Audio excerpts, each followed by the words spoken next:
And I believe so.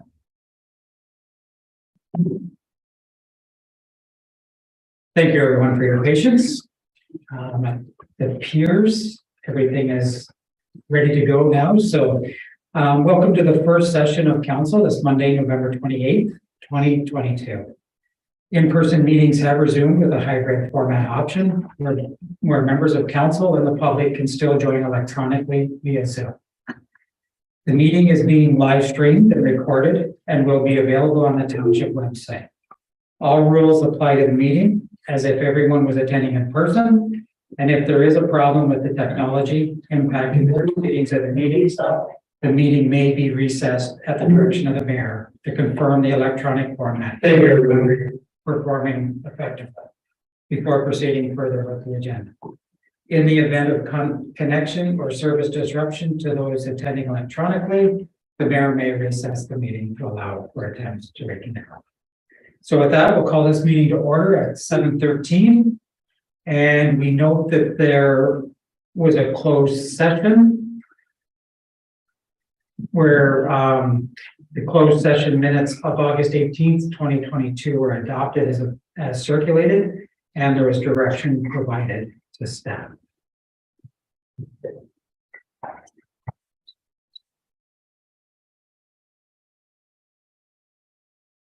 Rising report. I have a mover for that rising report.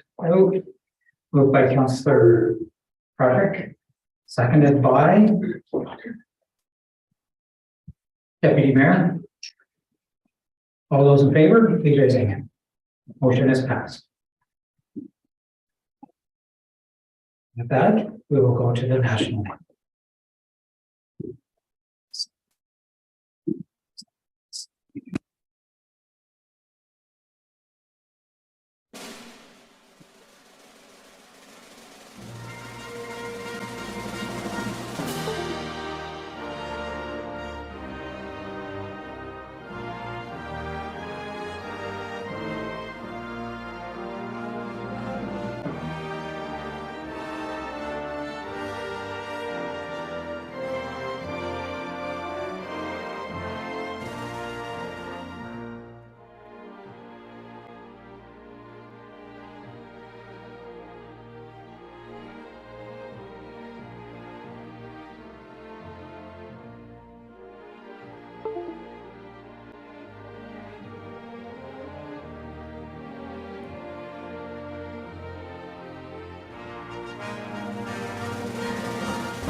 Maybe see it.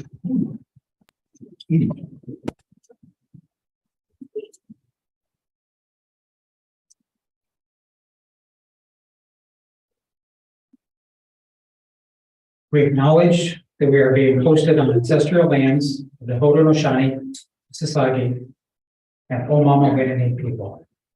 We acknowledge and welcome the presence of all Indigenous peoples, including Métis, Inuit, and other First Nations from across this vast land who make this place this moment. The lands we are on today are recognized in the Two-Row Wampum Dish with One Spoon Treaty, Treaty 27, and the Crawford Purchase. So moving to open forum, the first 15 minutes of any regular council meeting will be set aside for open forum. Any individual may address council to voice opinion on subjects of municipal concern, excluding matters subject to public meetings, i.e. under the Planning Act. Can only speak once and for no more than 3 minutes. Notice is hereby provided that under the authority of the Municipal Act 2001 and in accordance with Ontario's Municipal Freedom of Information and Protection of Privacy Act, that all information provided for or at a public meeting, consultation, or other public process are considered part of the public record. In-person meetings have resumed with the hybrid format where individuals can join electronically. So if anyone wishes to speak during this session, they can use the raise hand feature, or people in the audience can let me know. And we do have 2 people registered, so we'll call on them first. The first one is Lori Davey-Quantick, topic Bill 23. If you can please come to the podium, provide your name and address, and then proceed with the information. Okay, good evening, Mayor, Deputy Mayor, and Council people. I'm here this evening with my cohort in crime sometimes, Dr. Adele Crowder. My name is Lori Davey-Quantick. I live at 739 Simmons Road. And I'm here this evening on behalf of the Friends of Wilton Creek Watershed and as a resident of Loyalist Township. Purpose of being here tonight is to give some comment on Bill 23. I hope all of you have had an opportunity to review that bill. I'm here to ask council this evening to join the many municipalities, organizations, and citizens in opposing the provincial government's Bill 23. We are told that Bill 23 is needed to build 1.5 million homes over the next number of years. However, to accomplish this, Bill 23 will, and I'm going to review some of these. As I say, I'm hoping that you've had an opportunity to review Bill 23 yourself. 1, it's going to undermine the planning power of municipalities. 2, it's going to limit public participation in the planning process. 3, it's going to eliminate the ability of communities to appeal decisions through Ontario's land tribunal process. 4, it's going to limit even further the power of our local conservation authorities. 5, it offers weak support to affordable housing, although it espouses that it's going to create more affordable housing. That in fact, if you read closely, it's going to jeopardize the affordable housing that are even available now. 6, it's no longer going to require builders to use any green development standards at a time when we need to address the climate crisis that's before us, wherever and whenever possible. 7, it completely disregards decades of research and policy as to the importance of wetlands, watersheds, wildlife, floodplains, drought, and general community wellness. And in addition to that, there are multiple other unforeseen consequences that are going to be coming forward as that bill is introduced. Now, over the past 5 years, as a resident and as a member of the Friends of Wilton Creek Watershed, I have participated in many reviews of the county official plan, the township official plan, the provincial policy statement, the township's resilient climate action plan, and most recently, the county's natural heritage system study, which is there's comments that are going to be coming forward from the Wilton Creek Watershed. Each of these documents stress the protection of the environment and the importance of, let me say it again, watersheds, wetlands, agricultural and rural areas, and wildlife habitat. Bill 23 will set aside all of this research, knowledge, and hours of preparation of documents. It's going to take us back to a time when wetlands were considered of no importance and better to be filled in and built on. I'm of an age in this township, when it was Ernestown Township, back in the 60s and 70s, when that was exactly what people wanted to do with wetlands. And Bill 23. 3 minutes is up, so Okay. you can fit that. Okay. Great, thank you. Bill 23 suggests that wetlands and agricultural lands that need to be disturbed or built over will be moved to another area or offset. Fail to see how this can happen, that you can pick up birds, wildlife, and you name it, and move it to another section. When countries everywhere understand the urgency of protecting our planet by reducing greenhouse gases through better environmental practices, limiting fossil fuel use, and mitigating the damage from intense storms and rising temperatures, how is it possible that our provincial government now can bring forward legislation and policies that completely ignores the climate crisis that we're in right now? I ask council to oppose Bill 23. Thank you. Thank you. And the next one is Carrie Linkson with the parking bylaw. You would come to the podium, Mr. Linkson, same thing, name, address. Taking me a little while to get there. The clock hasn't started. Good evening, council. Congratulations on your election. You may regret it over the next 4 years, but good luck. My issue is a parking bylaw that is not being enforced in this township and especially on my street, which is Davy Crescent. On January 10th of this year, I made a presentation to council, and there were 6 action items that were to be addressed. To date, I have not received any information or any action on those 6 items. I request a written explanation on all 6 items.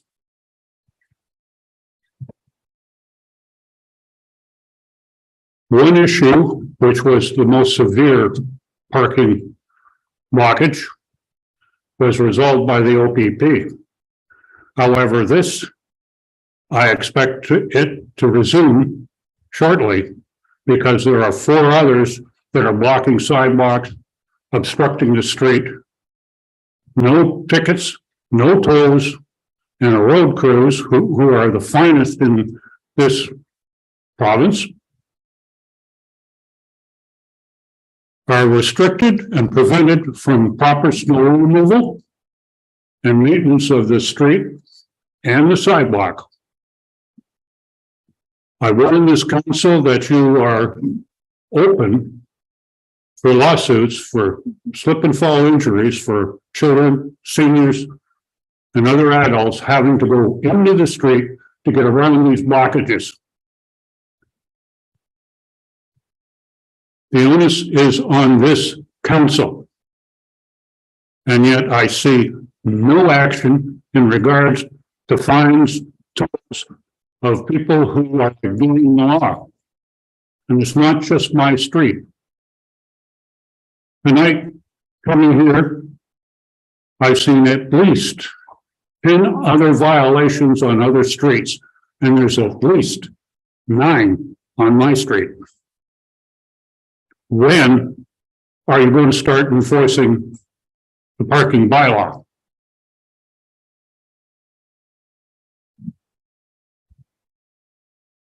Can I have an answer? This portion isn't set up that way. It's for us to just receive information. And I have received it. Yes. I'm assuming the others have. And you've made a request for follow-up, and so that can be addressed. Thank you, sir. Thank you. Good luck. And through the open forum session, is there anyone else in the audience? Anyone else in the audience which wishes to speak at this time? Seeing none. If anyone in the virtual audience wishes to bring anything to council at this time through the open forum, could you please use the raised hand feature? I don't see any other. No? I do. No. People are putting their hands up and they're not. Rich and Louise Watson are allowed to talk. Okay. Rich and Louise Watson, you're in the meeting now. If you could just give your full name and address and then provide us with your information. Yes, it's Richard and Louise Watson from 112 Greenhaven Court. Calling regarding the sidewalks. We just saw online today that there was sort of a decision taken, but we never were informed. I guess, you know, we've been looking at this for several months now, and we spoke with Corey about maybe a few weeks ago. And, you know, we thought that we'd have some kind of resolution, but, you know, we see that nothing has changed, and, you know, that the Greenhaven Court people are going to be disappointed when they hear all this. The only thing I can say is that there is a King's Court. It's a cul-de-sac, and there's children walking on that cul-de-sac. Holly Court, there's children walking on that cul-de-sac. There's actually a path that goes to a school, and they don't have sidewalks. Now, I can tell you that on Country Club, they walk 3 abreast, and actually with golf carts, and they walk on the street. And then the vehicles, they hang over the sidewalks on Country Club. And I guess, you know, even going to the golf course, but through the entrance way to the golf course, there is no sidewalk. So all the people that are on the other side, that go from that side of the road, they walk up that road, and there's no sidewalks. Anyway, I guess I'll let my husband speak. I have a couple of general comments about the report that was produced by the planning group.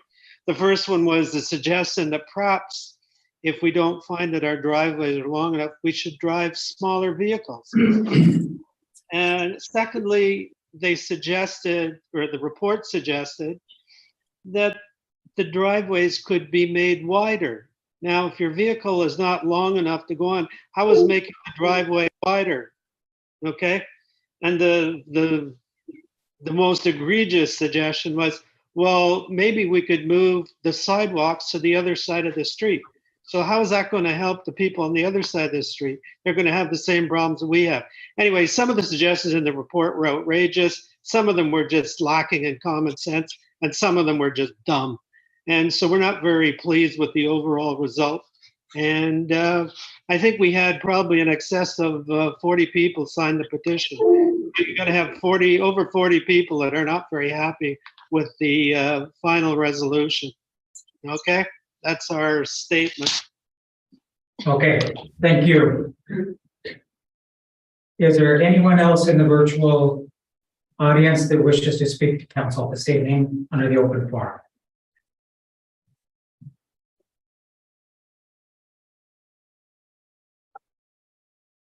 In your worship.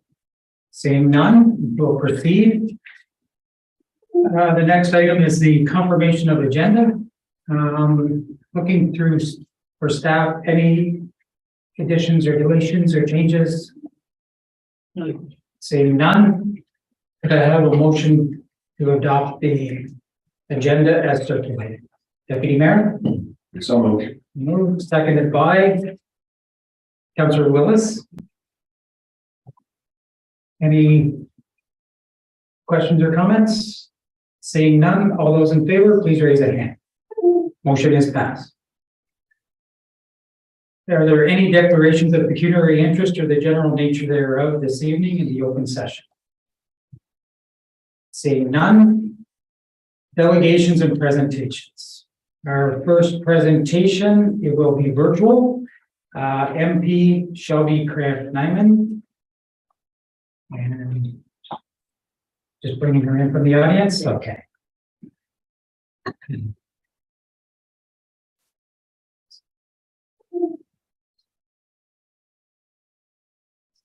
Welcome, Ms. There we go. Now we can see you as well. Perfect. Welcome. You're in the meeting now. If you would like, you have 10-minute presentation time if you would like to proceed. Perfect. 10 minutes. I better get going. Perfect. Well, first of all, thank you very much for having me this evening, and congratulations to all of you at the council chambers. I'll start my comments just by suggesting that about 2 hours ago, I was on a short interview with a local college student who was asking me questions about leadership. And he said, Shelby, what are the most 3 important things for you, and what would you share with others in your role? And my response to him was respect for others and respect for self, humility. I really think it's a lost art, and the ability to take responsibility. And the last point, being able to accept and take responsibility, I think is a weakness of a lot of politicians. And I'll be the first one to say it's really important to own it. If I make a mistake, learn from it and move on. So what I'll do is just briefly introduce myself to those of you that are not familiar with me, because we haven't had the opportunity to meet many of you in person. And of course, that is my ideal scenario, was to be in person, but I'm in Ottawa right now. So first elected, I'm just over a year now. It was in 2021, and a lot has happened in 1 year. But prior to that, I served as a municipal councillor for 3 terms as councillor and 1 term as deputy mayor in the municipality of Centre Hastings. So I can certainly understand and emphasize the scenario from a municipal council level of what the type of processes that you guys are going through and will be going through. Prior to that, I was a financial advisor by career, and I was with Sun Life for 12 years. And personally, I live in Madoc. I have 2 little girls. Well, they're not so little anymore. I'm 13 and 15 competitive athletes, so they keep me running.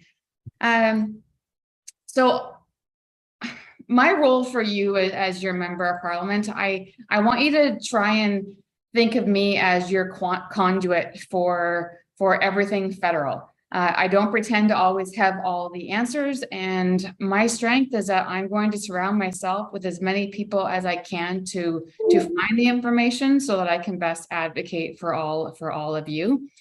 Currently, my role with our new leader is I've been appointed as the Associate Shadow Minister for National Defence.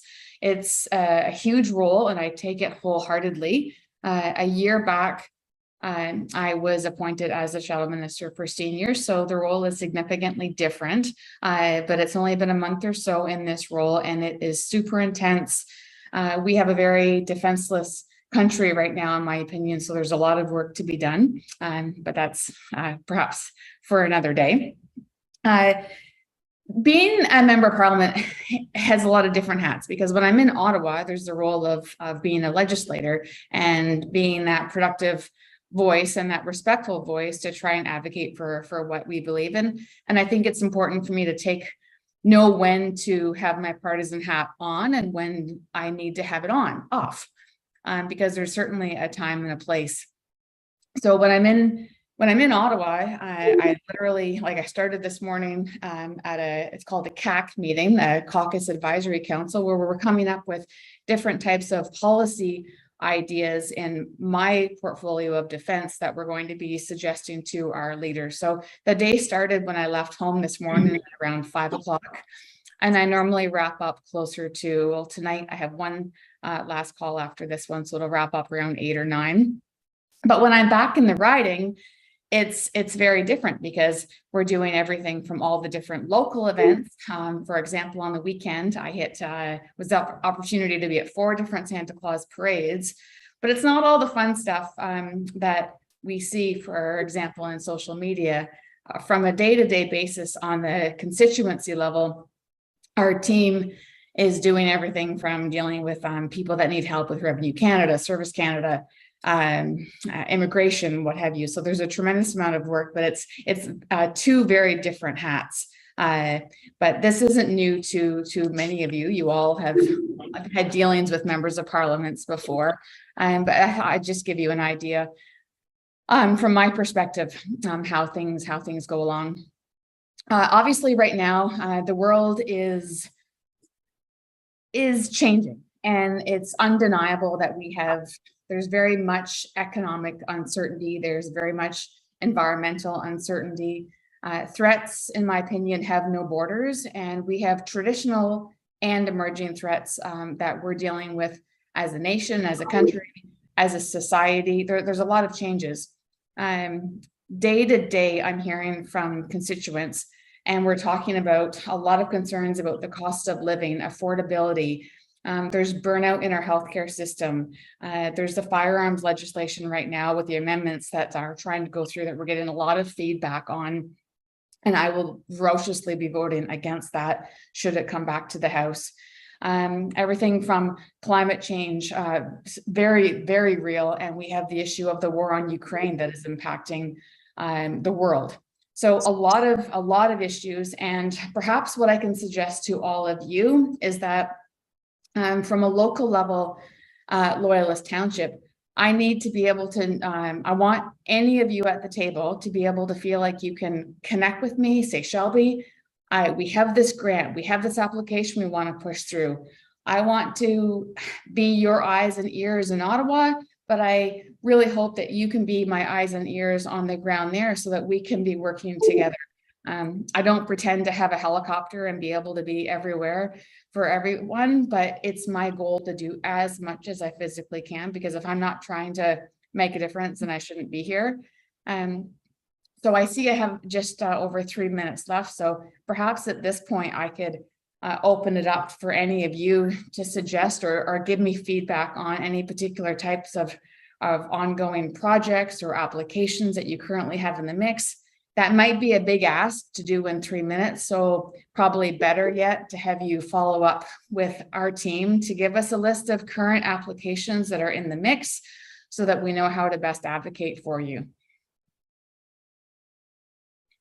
Thank you. And yes, I think it would probably be best for us and our staff to be able to follow up with your team. The specific items like that. That would be probably the most productive way to do it. But if you're open to it, I would like to just open the floor to the council to be able, if they've got any questions or comments, to provide them to you at this time. By all means. Thank you. Council, any questions or comments for our MP? Deputy?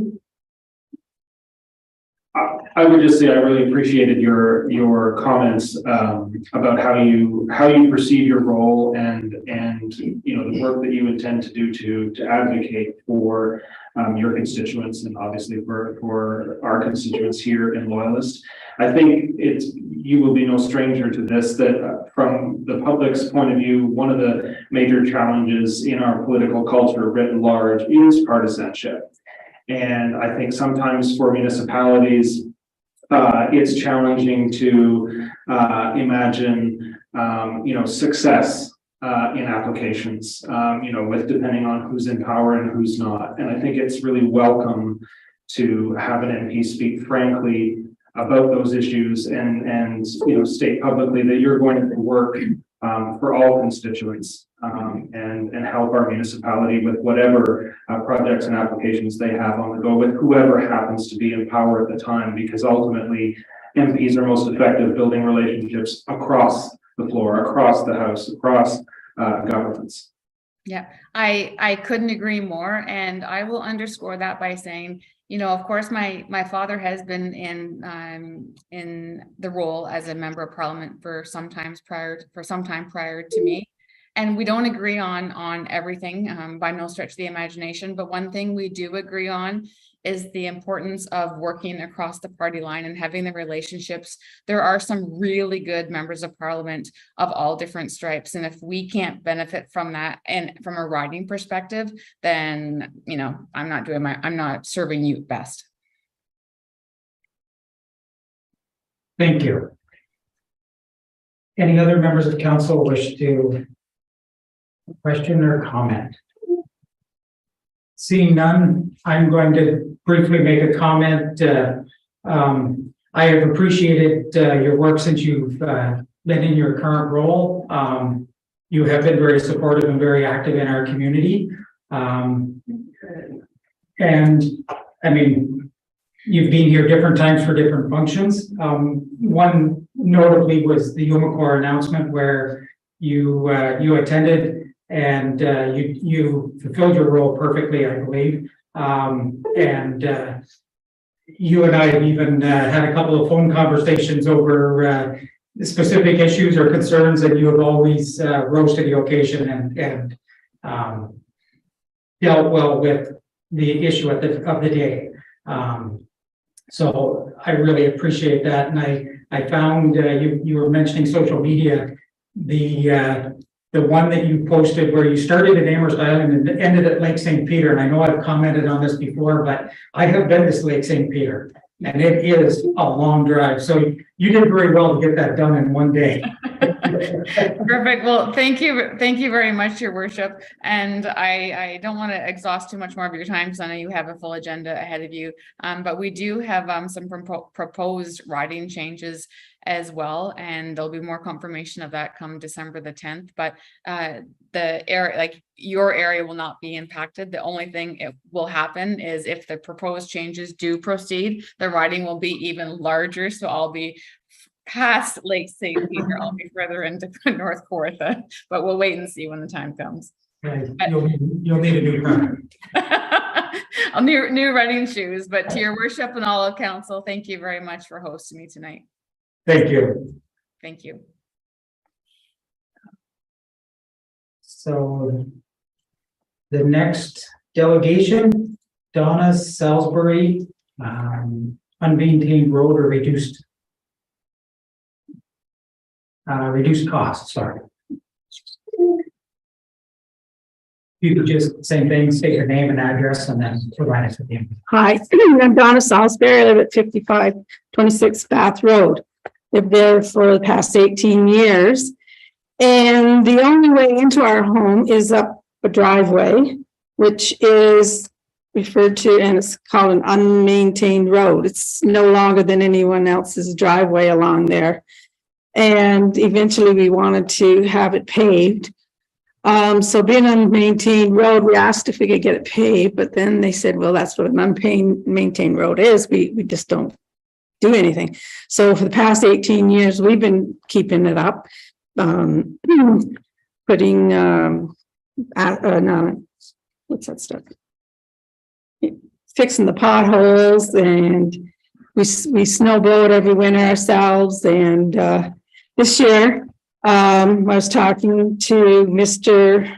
Dave Casemore from the township and asked him again about it, and he told me that, to my delight, that the township no longer wants it, that we could purchase it, which was great news, and it was a surprise. However, we're both retired and on fixed incomes, and although the fact is that we could purchase it, and only to find out that the price is very expensive. A survey is $3,500, which has already been done on half of it. So hopefully we'd only have to pay for the other half. The legal costs are $1,600. That doesn't even include a land transfer fee. Circulation notice is $1,250, and appraisal fee is $2,200. And none of this includes the actual price of buying the road. So, I mean, who knows what that would be.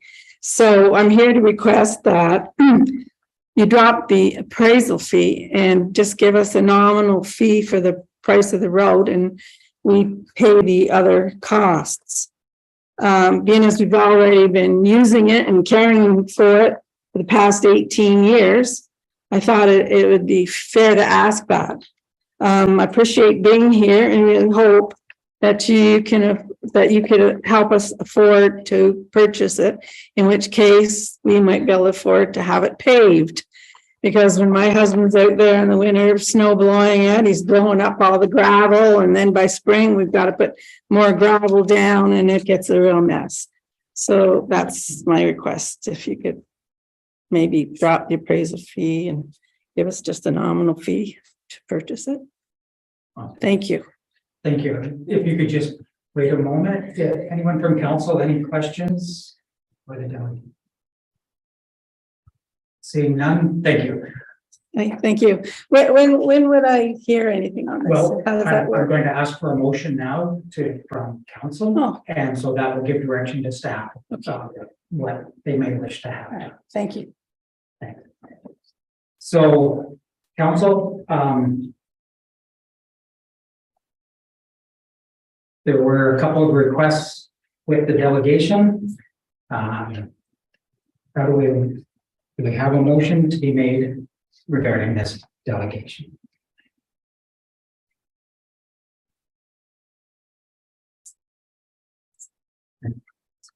This is the first council meeting for a lot of people here, so I will just if I may, you're prepared to make a motion? Okay, I'll let the deputy make the motion. Thank you. I move to receive the delegation and request a report from staff with respect to the purchase of the unmaintained road in question. Thank you. And you provided the information I was going to. Seconded by Councillor Boudry. Thank you. Mover, any comment? Seconder? That was exactly what I was gonna do, sorry. So, yeah, my hand up's not quick enough. Very good. Any other questions or comments from council? Seeing none, call the question. All those in favor, please raise a hand. Motion is passed. Thank you. The next delegation, Carolyn Spraque, regarding municipal elections and voting in retirement. Welcome. And if you could just do the same thing, name, address. So my name is Carolyn Spraque, and I'm actually a Kingstonian at the moment. I have been a Loyalist Township resident almost my whole life, but I had to buy a house in town when I started looking after my father, which was in 2014. I was his primary caregiver. He is 91 years old, and as of July of this year, I had to regretfully place him in Helen Henderson, which makes him a resident of your township. And in his 91 years, since he has been eligible to vote, he has never missed a vote at any level of government. He found it to be his right. He taught me the importance of voting. He taught me the importance of learning my constituents, places, what they liked, what they didn't like, who was going to say yes to that. And he was the one that taught me all of it. So up until 2022 municipal election, he had never missed a vote, which is why I'm here.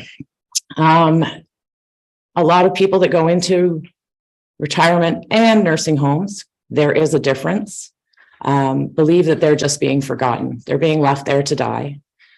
This is what my father basically said when he missed his vote. Nobody cares about the opinions of an old man who lives in a home. And I'm here because I hope that's wrong. So now, from what I was told, I made several phone calls over about a week.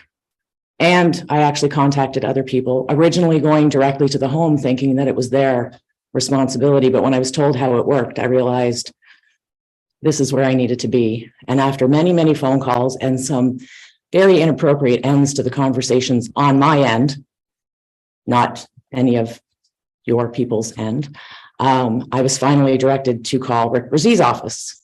And he directed me to Stephen Silver, who I was looking around to try and see who that was. And I don't know who that is, but I talked to him and he asked me to come and speak. So I'm here to basically tell you, hoping that this is just an oversight, that the difference between a retirement home and a nursing home. Retirement homes, people are ambulatory. That means they can walk on their own, sometimes with an aid, walker, cane.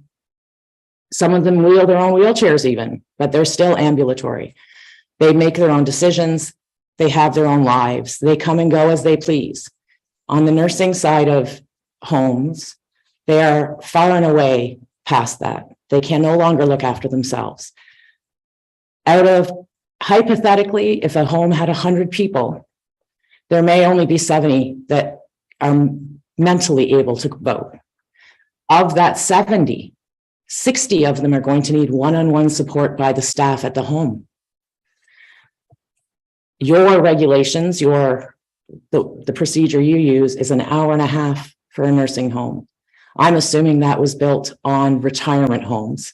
Even by when I looked at what being a delegation here, it said voting in retirement homes. And I actually am not speaking about retirement homes. I only had conversations with one retirement home that had an issue. I had a conversation with 7 different nursing homes that all had issues. So I'm saying that the hour and a half that you guys have for policy, it has to change, because these are the people that taught us to vote, the importance of voting, and we have forgotten them. And that's why I came. Thank you. We have to turn that on. Council, any questions for the delegation? Councilor Parks. Hi. Just to be clear, thank you very much for attending tonight. Just to be clear, so the concern is the length of time that the residents have to be able to vote on site. Is that? It is, but it wouldn't necessarily be. I think an hour and a half would be plenty of time if the elections officials went into each person's room and said, hi, we're here for you to vote. Here's your voting card. You know, it's all private. They don't have to struggle to get to a different place. They don't have to have a staff with them to tell them what they're saying, what they're reading, who the delegate or who the, was that the right word? Candidates, thank you, who they were, because that was another thing. I'm assuming COVID related. They didn't know who any of them were. The other problem with nursing homes, people are placed in nursing homes. They don't necessarily come from Amherst-View or Odessa, so these people are just kicked back thinking nobody cares. So an hour and a half, yes, it would be to change that amount of time, give them all the time in the world, as far as I know. But what I'm saying is if you did it another way, an hour and a half might be enough. Thanks for clarifying. Sorry, I got a tickle in my throat. Other members of council, any questions for the delegation? Thank you. I'll just make a brief comment myself. And typically after the election, we do a wrap up and staff look at successes and non-successes, I guess maybe is a way to put it, and they come back with any proposed changes. So that is a step that is taken after the municipal elections. Right. And that report, I'm assuming, would be coming back to council in the near future. And so your timing is right on spot. Perfect. Making sure that this issue is well aware of when that's being done. I'm also going to be actually sending an email to the Ministry of Municipal Affairs and Housing, because I know this is not just a loyalist issue. This is actually across the board. An hour and a half is what nursing homes get. So, yes. And that, please do send that so that it can be reviewed provincially. Perfect. Not just locally. Yes. Thank you. Thank you. Council, any motion to be made for this? Deputy? Motion to receive with thanks. Mover received, seconded by Councillor Budrich. Any comments from the mover? Only again to repeat what I'm sure we all share, which is our thanks for bringing that forward. I know, I'm sure colleagues up here can relate. I think there's a lot of collaboration that can happen with the administrations of retirement homes and nursing homes. I know for myself, when I was campaigning, because of COVID restrictions, it was very difficult to be able to have access to residents. And so, you know, I think there's ways to think outside the box to be able to, even with, you know, necessary health restrictions, which I accept, to be able to give residents access to candidates in the first instance. So there's a lot of work to be done there, which I fully accept. And I appreciate that. Thank you. Seconder? There are changes that definitely need to be made. Running twice now, I've seen the lack of turnout from both what you would know for residents at both Helen, Henderson, and Spraque. Seeing no one ever getting double digits in votes is very surprising as a candidate for council anyway. And I definitely know that the interest to vote is there. As I have sisters that have worked in healthcare that tell me all the time that there's a lot of political talk at home. So yeah. Other members of council? Councillor Pryor. I would echo a lot of what's been saying. We had a session here this week on equity and inclusion, and this should be part of our long-term goal to serve all our community. And having had a parent who went through the Helen Henderson situation, and again, the council have mentioned with COVID, everything has sort of changed, but now here's a chance for us to look at new ways to provide services that we should be providing. Thank you. Councillor Parks? You there? I guess this would be more for staff. Yeah. Could we make sure that that's included in the reports that come back, please? Yes, it will be. Thank you. Okay. Thank you. Anyone else? Seeing none, I'll call the question. All those in favor of the motion, please raise a hand. Motion is passed. And that wraps up the delegation and presentations. The next one is the adoption of the minutes of October 11, 2022. Their minutes are before us. Any errors or omissions noted by council? Seeing none. Councillor Parks. Move to receive and adopt circulated. So moved, seconded by Deputy Mayor. Any comments from the mover, seconder, anyone else? Seeing none, call the question. All those in favor, please raise a hand. Motion is passed. Okay. Escalation of frontage fees. Okay, so we have a report before us, council. We have the recommendation to receive. Is there a motion? Dr. Booher. Would recommend, receive the recommendations as stated. Okay, thank you. So moved and seconded by Councillor Ennis. If I pause, it'll get better. Working the name means through. Mover, any comments? Seconder, any comments? Anyone else? Seeing none. Call the question. All those in favor, please raise a hand. Motion is passed.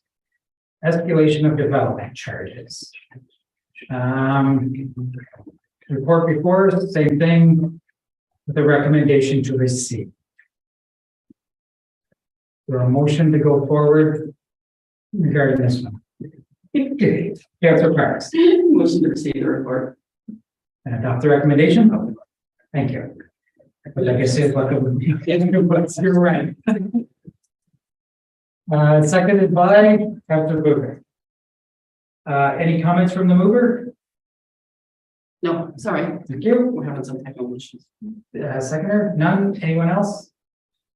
Seeing none, call the question. All those in favor, please raise a hand. Motion is passed. And Now I'm just having a technical glitch here. I can't see it. Yeah, right.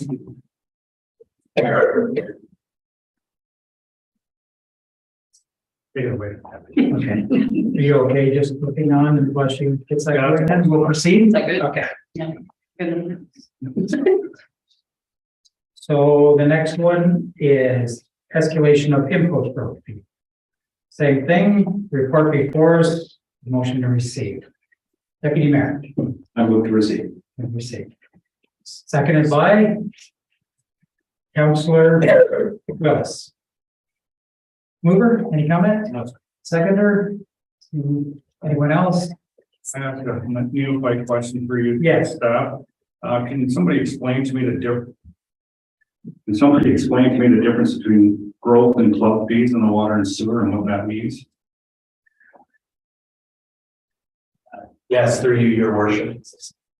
In the simplest terms, the club fee is something that we spent in terms of oversizing when we did capital projects many years ago. So we spent extra to create additional capacity in that. So we're collecting still on that because we oversized in the past. And that's why we don't escalate that portion of it, because that's money already spent many years ago. We're still just collecting it, but that's why there's not the escalation portion of that. I have a couple more. Please proceed. Yeah. Again, through you, your worship, just some questions on the proposed water rates. So I just want to clarify that I'm understanding this. So our fixed rates are going to go down from $28.50 to $27. On that report. Oh, we're not on that report. Oh, sorry, your next report. I'll take a pass on it. Is that That's it. okay? Yes, we're on the impulse. Okay. I want that's through me. I was looking.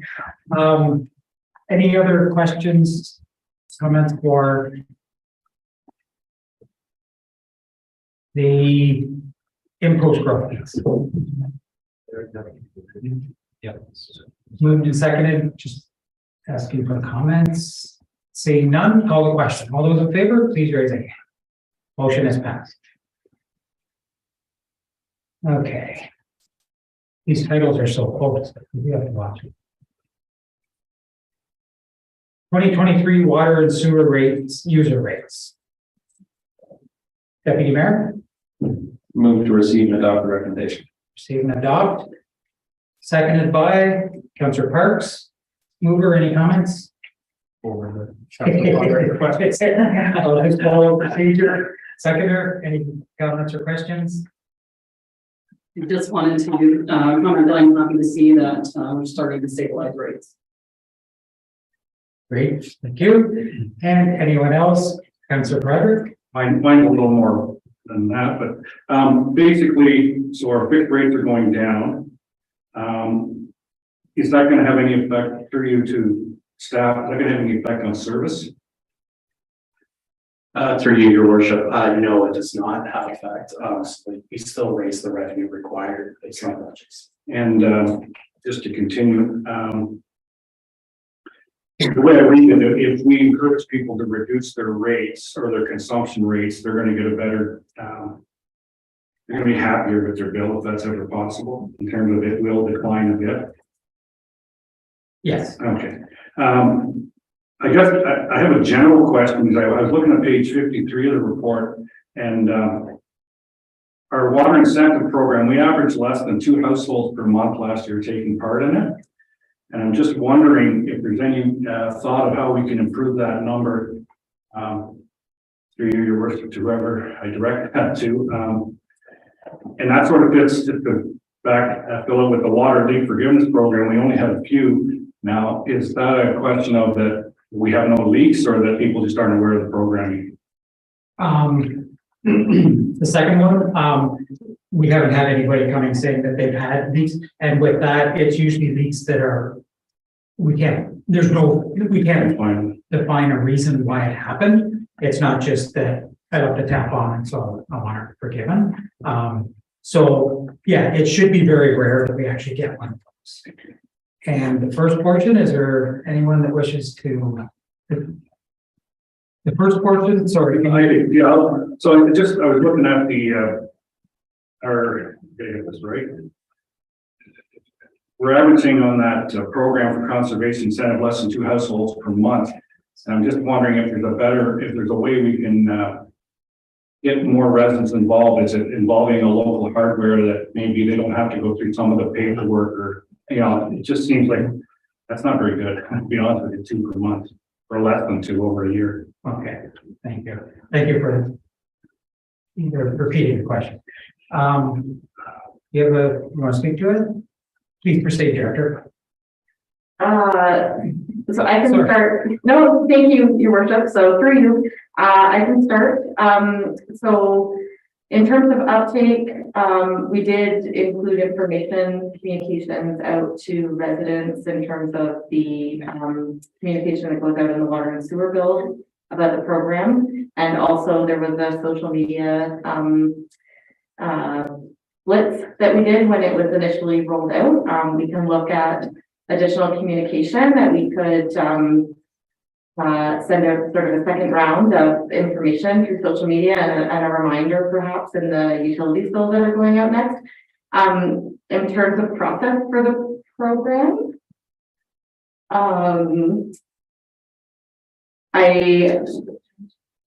well, maybe.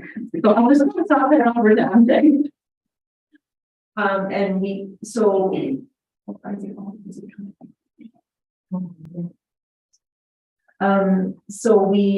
Yes, the resident can apply for it. They come to see our utilities clerk and make a request. There's a whole process or a procedure on how to apply for the program. Thank you. Thank you. Is that answer your question, Councilor? Thank you. Anyone else? Any questions or comments related? Seeing none. Hold on a second. So seeing none, I'll call a question. All those in favor, please raise your hand. Motion has passed. 2022 Emirates Scholarship. report before us with a recommendation for 5 eligible applicants. Do I have a mover for the motion? Councillor Willis, Motion to receive and support the recommendation. so moved, seconded by Councillor Parks. Any comments from the mover? No, we're very grateful on Amherst Island to have this program available to our young people, and I'm glad that several of them applied for it this year. Thank you. Seconder, no? Anyone else? It's very good that it's there. I know when I was going through school, every little bit helped, so that was good. With that, we'll call the question. All those in favor, please raise a hand. Motion is passed. Selection committee for the CAO recruitment. So the way it stands right now, the selection committee would be myself, the mayor, and 2 additional council members to sit on that committee that goes through it. Earlier today, I sent the schedule out to everyone so that the dates were, everyone was aware of the dates and in case there were any conflict. I think I guess I've been on council when I've gone through a few of these actually. Because I've been here quite a while. A lot of times it was the mayor, deputy mayor, and council member, but we're leaving it open for anyone who can nominate someone or volunteer. Councillor Downey? I'll volunteer. Volunteer, deputy, any other, Councillor Budrick? I will also would volunteer. Volunteer, Councillor Broderick, I'll volunteer also. and Councillor Willis. I'll also volunteer. So we have 4 volunteers, and I know these are during the day, so I know it is restricted for some. So with 4, there are openings, there are positions for 2. So each of us have pieces of paper in front of us. Yours might be over to the side. I don't mind. So the process we were going to go through, do you want to just briefly give an overview of it?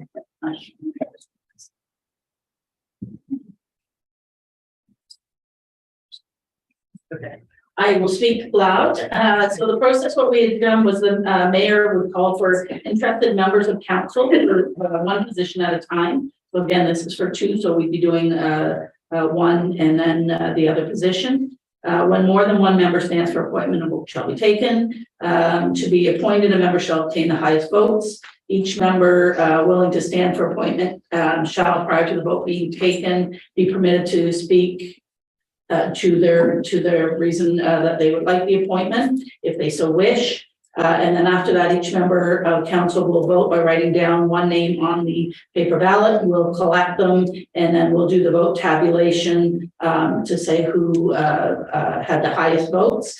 If there are ties, then there's a process to go through of eliminating the lowest number and going up that way so that there's a highest vote. Okay, thank you. I guess I should have had you do that earlier because I missed something there. So with that, there is an opportunity for each member to speak if they wish briefly on it. So I'll just go in the order that the hands went up. Deputy Mayor, do you wish to speak?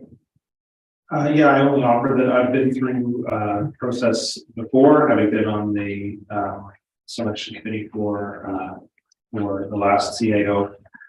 So I think I have some experience to offer to process this next round. Thank you. Councillor Budrick. Excuse me. Just having the insight of doing many interviews in my lifetime, both on both sides of that. I know I've got a lot of experience, and my personal opinion of the CEO. Looking forward to the growth that we're going to be hopefully undertaking in the next few years that I've got experience in the economic side of that as well. Thank you. Councillor Craig. I would just add that I did I guess human relations at the school board for a decade, hiring, yes, and firing some teachers over my time. And I think one of the results of the election was that there's a lot of new faces up here, and I think the voters who maybe are looking for some different ideas and directions should be acknowledged in this process. Councillor Wells. Like Councillor Broderick, I have a background that includes human resources management for 30 years. And I have hired at the executive and leadership level and would be looking for the skills and qualities that would move the township forward. Thank you. So, if every member can write one name on the ballot, your preferred, and the clerk's department will collect them and So just hold them and then we'll collect them and then you can. hold them and then they'll be here.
Okay, so we have Townend with 3, Booter 2, Broderick with 2, and Willis with 0. So that'll be for the first position, and then this will be for the, we'll do it again for the second position on there. Okay, so that's for the first councillor. So yes, so the first councillor position would be filled by Deputy Mayor Townend. Yes. And so if we could write down a name between Councillor Boudreau, Councillor Broderick, and Councillor Willis. Yeah.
Okay, this was Councillor Broderick, Councillor Broderick had 3 votes, Councillor Broderick 2, and Councillor Willis 2. So Councillor Broderick would be yours. Okay, thank you. So the recommendation on the report would be including the mayor, deputy mayor, or yes, Deputy Mayor Townend, and Councillor Broderick. So with that, we have the report before us with the recommendation and now the names filled. Council, do we have a motion?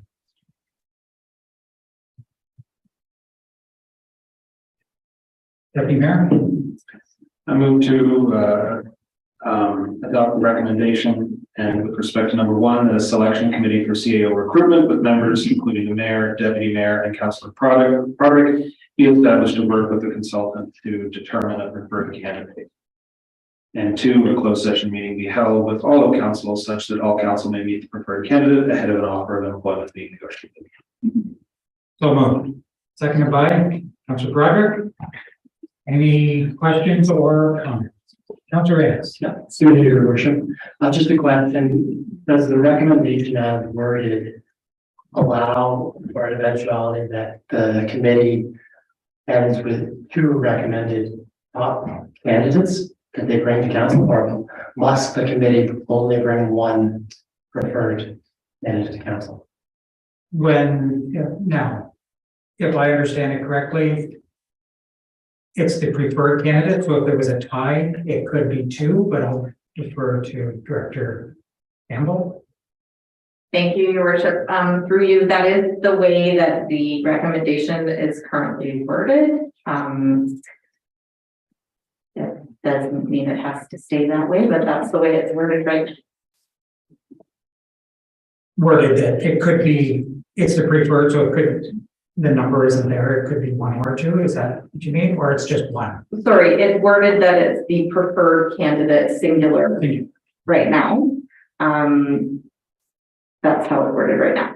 Okay, so one of the options of council is to receive and adopt it as written, or if you wanted to make a modification, you could do that during the motion. Yes, Councilor Crowder. Just a reading of it, when you have the word may, it gives you an opportunity to have more than one or have none. Oh, that's a language thing. Any other questions or comments? So there are options that, excuse me, if you'd like the wording changed a little bit, that can be done during the motion, and if it goes through, then the wording changes. So having said that, council, we've got a mover and a seconder. One method for doing that, if you wish to change it, would be a friendly amendment, and if the mover and seconder is in agreement, then it would go through.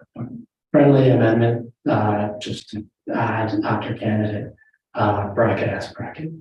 Just in the case of that eventuality happens, we've got more flexibility there. Okay, thank you. Mover? I accept that as friendly. Accepted. Seconder? Accepted. So the motion would be as stands with an S in brackets behind candidate under item 2. Any other comments or questions? Seeing none, call the question. All those in favor, please raise your hands. Motion is passed. Petition certification, Emma Street local improvement chart.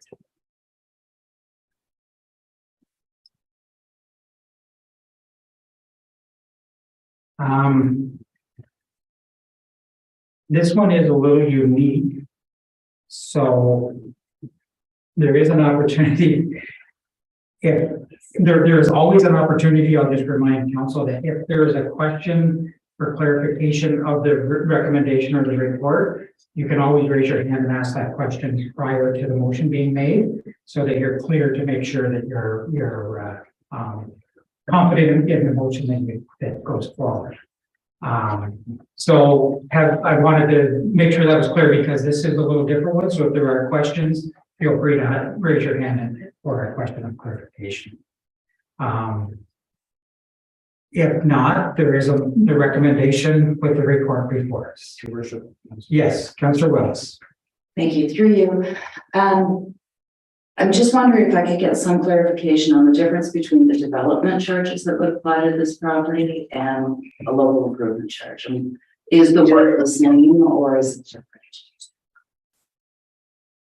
And Director Campbell. Thank you, your worship. Through you. So usually when a development moves forward, the local streets and the servicing that is part of the right of way on the local streets is constructed by the developer and then assumed by the township. And development charges are used to cover the costs of items that are more sort of trunk in nature. So in this specific case, the surfacing on the local road in the right of way is proposed. It's proposed to be covered through a local improvement charge, similar to how the local the local developer would be responsible for constructing services on a local street. Thank you.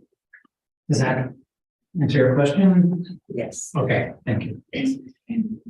Councillor Ennis. Through you, Your Worship, just a question for clarity. So when these properties are eventually developed, would they pay development charges as well? Thank you, Your Worship. Through you, yes, they would. I'll just make sure, are there any other questions for clarification before we go to a motion? Seeing none, we do have a recommendation before us. How would council wish to proceed? Do we have a motion? Councilor Crowder. I would recommend that we accept the report and direct staff to move ahead with project. I can't see it anyway. So just receive and adopt recommendation? Yes. So moved. Seconded. Do we have a seconder for that? Deputy Mayor, any comments from the mover? None. Seconder? None. Anyone else? Seeing none, call the question. All those in favor, please raise your hand. Motion is passed. Meeting schedule and office closures, 2023.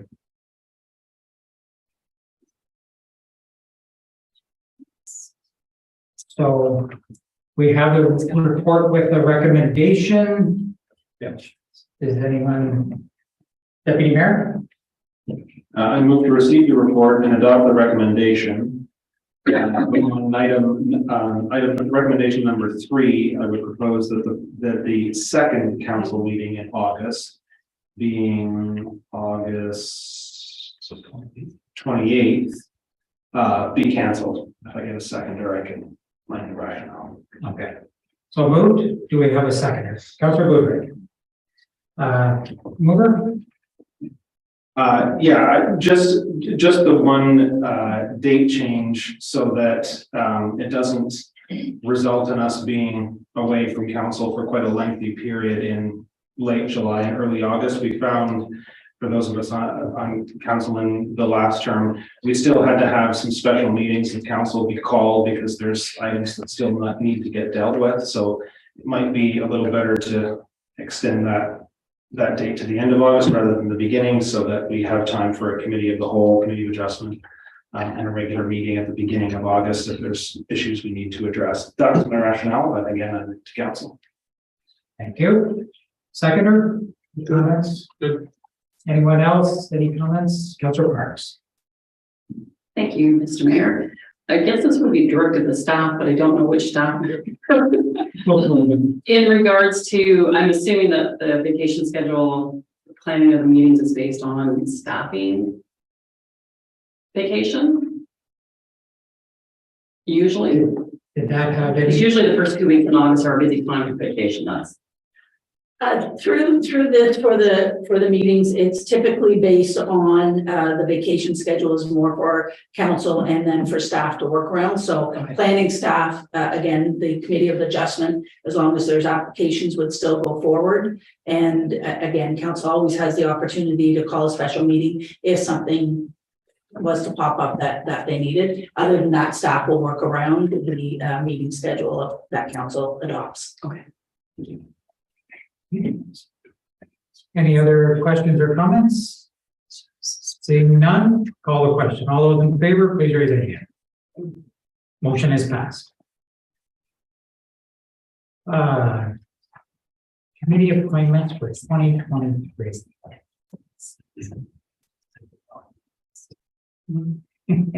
Yes. Are we going to follow the same process for this? Yes, your worship. Okay, so yes, this could take. Unless there's only one person that puts their hand up. So, yeah. So my point of order is, will we make the motion as we go? So hypothetically, on the first item, Cattle Rockway Source Protection, if there was one name, we just go ahead and make the motion. That was my intent, Yeah. yes. If that works for everyone. So yes, the Cattle Rockway Source Protection. Yes, sorry. Sorry, Your Worship. Through you, if I may just add, there was an email that was sent out, and I just want to make sure that everybody saw it, just for clarity, around item 2 and item 6 in the recommendation. So item 2 is about appointing members of council, and item 6 is about appointing members of the public. So I just wanted to make sure that everyone had seen that clarification. Thank you.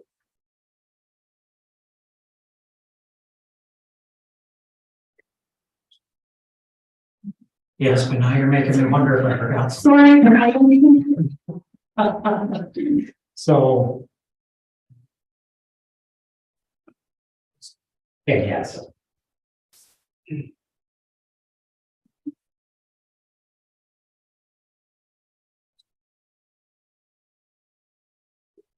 Okay, that way.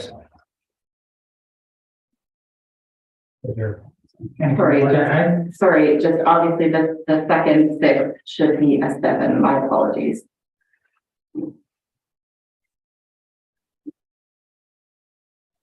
Okay, thank you.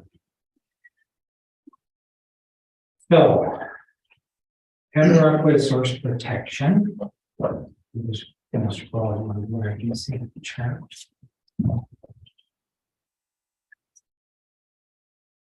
Putting it out of myself on that.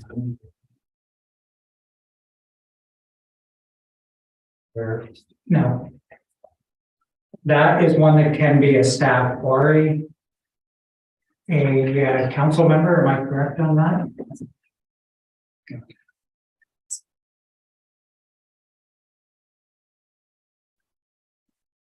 Yes, Your Worship, It's currently a staff member now, isn't it? Yes, through the end of the last term, a staff member was appointed. It's a shared position with Greater Napanee. So, Deputy Mayor? Well, just for point of information. Yep. It had been Mayor Brzee during the last term of council, and initially I had volunteered for it, but you cannot both be a member of the Conservation Authority and the Source Protection. And so I was unable to fulfill the role, and so a staff member fulfilled it. So that's just point of information for new members of council, that if you are considering on being on the Conservation Authority board, that you can't be on the Source Protection at the same time. So with that information, is there anyone that wishes to put their name forward for the Cattle Rockway Source Protection? Seeing none, and with that being a shared one, I'm not sure if the staff member is willing to let their name stand again, or if we should just leave it empty. We can leave it empty and let it go to that. Yes. Just for point of information, define shared. Is it half and half? Like, are we making a commitment to it every meeting, every other? How does that work? It's one person represents both locations. So now we have a person already that wants to do it? They may, yes. If it ends up that both of us have a name put forward, then there's a decision made. So we can leave it vacant, or we can, sorry, go ahead. Through Your Worship, right now, Luke McDonald from Loyalist is named on, or has been attending, I believe is the way it is right now. That's a product. Could I make a motion to ask Luke McDonald to serve as our representative on that committee for the upcoming term? We can enter that. Second. Now, we'll just put the names in, and then we'll pass the motion on it once at the end. So we'll just fill all the blanks and then make it at the end. So it's all getting all together. So we'll ask him if he's willing to, and put that name forward. Emergency Planning Committee. Now, if I remember correctly, there's a policy that when I became deputy, I was told there was a policy that I was on the planning committee. Is that right? Okay. So the director of emergency services is 9. So that would mean that the deputy, are you willing to let your name stand then to fulfill that policy? Okay. Any questions from council regarding that one? Councilor Park. Just for clarification, that's the committee that met during COVID and no COVID dates, is it? No, this is one where we meet, it's a requirement of the province, and we meet to discuss items such as upcoming educational items that we want to share with the township, reminders for such things as wood stoves and open air burning and things like that. And also to work with the emergency services to make sure if there's any concerns that we can address them. The other one that met during COVID was the EOC. Ferry Services Advisory Committee.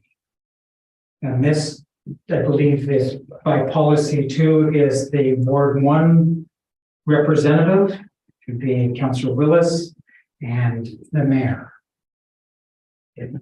There's a policy, I believe, for that as well.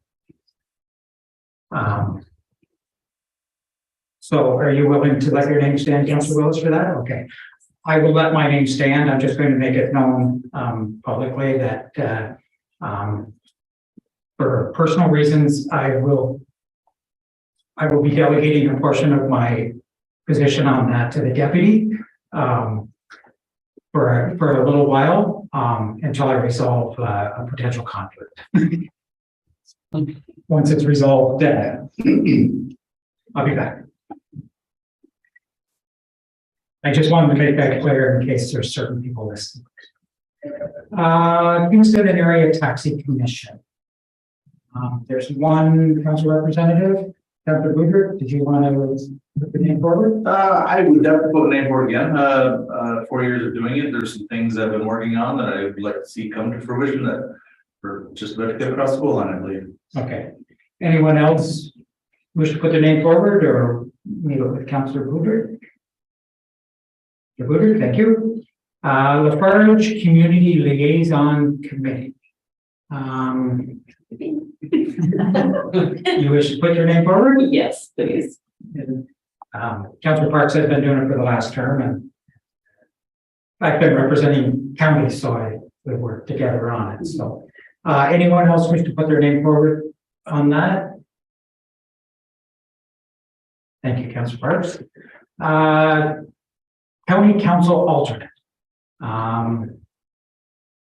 That's a position that the deputy and myself are members of, or will be once the inaugural meeting goes through, will be county council members, and there's an alternate from council that if one of us can't make a meeting, they would go and attend on our behalf at the meeting, and has all the voting privileges of us when we're there. So is there anyone that wishes to put their name forward for county council alternate? Councillor Willis, put your name forward, and anyone else? Okay, Councillor Willis, thank you. Loyalist Parkway Association. That's you. I'd be happy to take it again. Anyone else wish to put their name forward? Seeing none, I think as long as I've been on council, I think it's always been the Ward 2 representative that does that. Okay, so moving down to members of the Heritage Committee, the Recreation Committee. Okay, so I'm just going to scroll down and take a look at that other chart.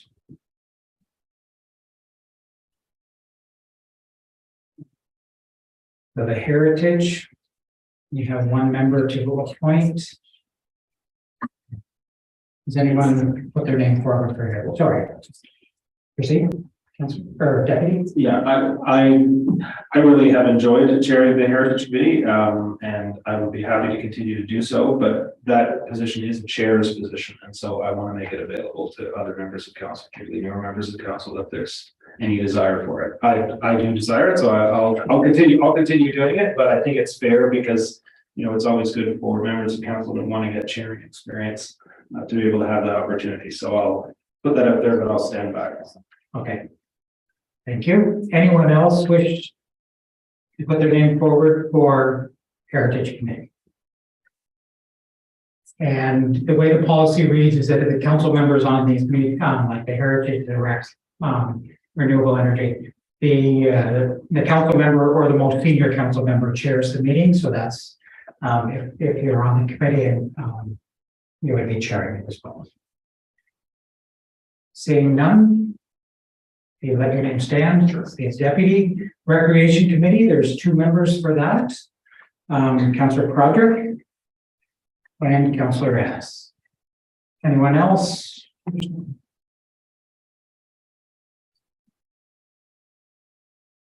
Both same seniorities. So. Thank you. Renewable Energy Vibrancy, Ward 1, it will be the representative from Ward 1. Ward 2 and 3, we need 2 representatives for that. Councillor Parks and Councillor Booter. Anything else? Thank you. One's reappointed. So we need 1 member for the Cataraqui Conservation Authority. And if we can go 2, right? But the resident that is currently doing it is actually the chair and has done an excellent job as well. Is there anyone that wishes to put their name forward for the Cataraqui Conservation Authority? I would put my name forward, nobody else. Thank you, Councillor Broderick. Anyone else? Seeing none? Thank you.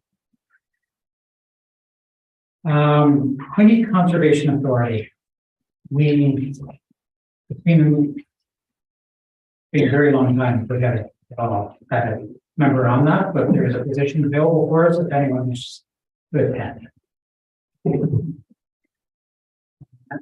Sorry, go ahead. You'll let your name stand, okay? Anyone else? Seeing none? Deputy? That's Quinte. And then the other members of the Heritage, Renewable, and Recreation, the recommendation is to leave them as they are during the review. Okay, so we've got all, yes. Just for your worship, we have had a couple resignations from the Renewable Energy Vibrancy Fund committees from the public. So, but it is under review. So we can either advertise or just wait until after the review and come up with the names that way. Okay. And okay, that'll come back to council if we need to go. Yes. That's for morning. Okay. You. So we have the motion with all the blanks filled in now. So council, do we have a motion to appoint next? I'd make a motion that we accept the appointments as indicated in section 13.9, 1, 2, 3, 4, and 5 and 6. We'll get this 5. No, and 6, sorry. 6. And we'll receive 7 as well. That's just providing direction to staff. So moved. Thank you. Seconded by Councillor Booger. Any comments from the mover? Not just that it's, I like to see, it's good to see people who are not sitting up here involved in committee work, and looking forward to seeing hopefully the ones that we talked about continuing their role. Seconder? I would just say thank you to everyone that did put their name forward, and I hope you enjoy it going forward. With that, I'll call the question. All those in favor, please raise a hand. Motion is passed. And the screen has gone. Here it is. Okay, so the next one is the Lilas Township Park Advisory Committee by recommendation.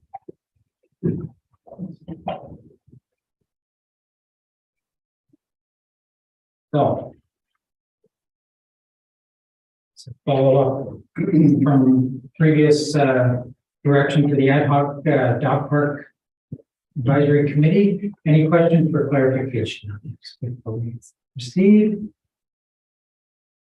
Seeing none, we have the report with the recommendation. Do we have a motion? Councilor Booth. We accept all three recommendations. Moved, seconded by Councilor Deputy Mayor. Mover, any comments? I didn't attend any of the meetings, but I do know the contention that was with everything that was going on, and because we couldn't come to an understanding that met everyone's recommendations, that the fact that it doesn't go forward is something that is going to happen. And further in the report, where the money would get moved to is actually very needed, and it keeps it away from the taxpayers having to fund that portion. So there's a positive in this all not actually going forward. Thank you. Seconder, any comments? None. Councilor Spraque. Just a couple of comments. I read over Ruth Judd's letter there, and my thinking as a former educator was the youngster that talked about taking away their park. And I think in any situation, we should be looking at creating space, park space, whether it's for dogs or adults or whoever, not taking it away. So agreement with Councilor Goodert, maybe this is one that given the economic situation we're in and honestly the volatility of the electorate, I think we just need to put this down the road for another council or maybe another year decision. Councilor Ennis. Your worship, just a comment, supporting of the motion, just a comment. My understanding, so the impetus for this was the 2017 rec master plan, based on, I believe, survey results, and then fast forward 5 years, and we have a public consultation, which now tells us to not pursue it at this time. I think if we look at City of Kingston, Greater Napanee have recently updated the rec master plans. City of Kingston last year, Greater Napanee in the past few months. You'll see there's a focus on per capita municipal standards for recreational amenities, and in addition, survey results and public consultation. Those two pillars in which to move forward on. I think I understand we've done a rec services review recently, delivery review, and I believe staff as well are looking at a parks and trails master plan. And I think I and council and residents will look forward to those being council. Thank you. Any other comments, questions? Just before putting it back to the mover, I would just like to thank the members of the committee that attended a very tight schedule of meetings and consultation meetings and listened to what I believe the results were from the consultation. And lo and behold, as was mentioned, over 5 years, the direction has changed. So yeah, it's a good thing that was carried out. With that, back to the mover. That I'll ask the question. All those in favor, please raise a hand. Motion is passed. Thank you. Request to remove holding symbol, Lakeside Ponds Phase 2, Stage 3. Got a recommendation before us, council. Do we have a motion? Deputy Mayor. Motion to receive the report and adopt the recommendation. Even adopt, so moved. Seconded by Councilor Parks. Any comments from the mover? No. Seconder? Anyone else? Seeing none, call the question. All those in favor, please raise your hand. Motion is passed. Draft plan approval extension for Aurora by the Lake Phase 1. Just an extension. We have the recommendation before us. Do we have a motion, Council? Councilor Blueberry. Receive and adopt all 4 recommendations. Moved. Seconded by Councilor Wells. Any comments from the mover? Seconder? Anyone else? Call the question. All those in favor, please raise a hand. Motion is passed. Greenhaven Court sidewalk follow.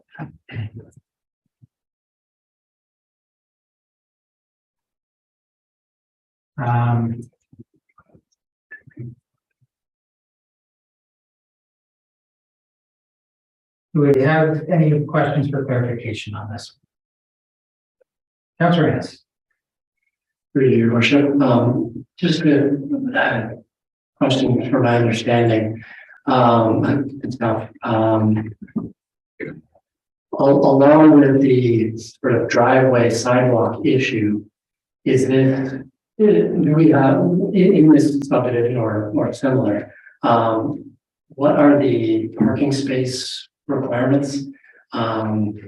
I'm just trying to get an idea of the sort of parking space requirements and how it might apply to this report. Director Merritt. So through you, your worship, I'm gonna provide one part of the response, and then I believe our manager of development services will respond to the zoning part of it. The parking requirement in that subdivision, basically it's a 6-meter parking space between the front of the garage to the face of the sidewalk.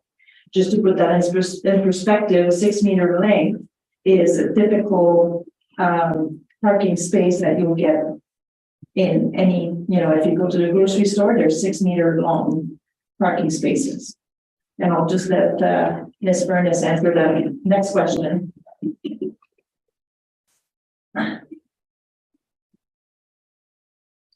Yes, through your worship, parking spaces in the zoning bylaw are required to be 3 meters by 6 meters. So Director Merritt is correct with the 6-meter length and 3-meter width. And then for single detached dwellings, 2 parking spaces are required. So in some instances, they can be side by side in the driveway.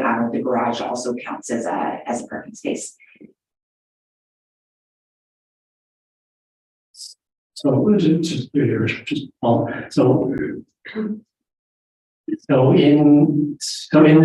area, how many parking spaces are required, and the garage counts as how many again? The garage counts as 1 parking space, and then you can also include the parking spaces in the driveway as well.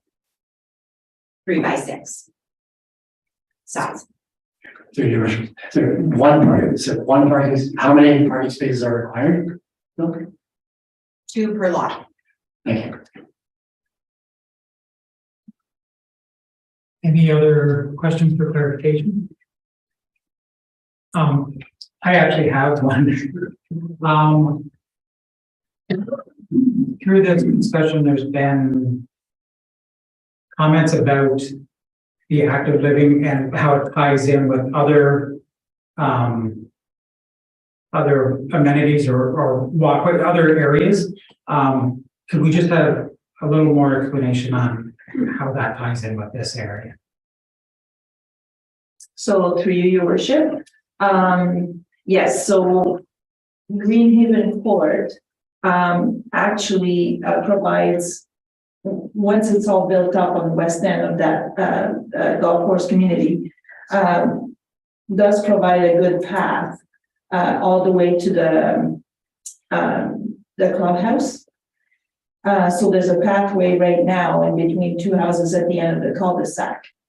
So if you're not providing a sidewalk on Greenhaven Court, people are going to be walking down the street in order to gain access to the clubhouse. I know you didn't ask me that question, Mayor, but I wish to also say that we've heard many comments about no other cul-de-sac has sidewalks. All of these cul-de-sacs that have been mentioned in the report and in delegations were built 15, 20 years ago. Our new standards is probably about 10 years. And as you can see for Greenhaven Court, any cul-de-sac being built now will be built with a sidewalk. That is the standard. Okay, thank you. So without it, the sidewalk going between the houses would dead end. Or they have to walk on the street then. Yes. Okay, thank you. Okay, so with that, yes, Councillor Parks.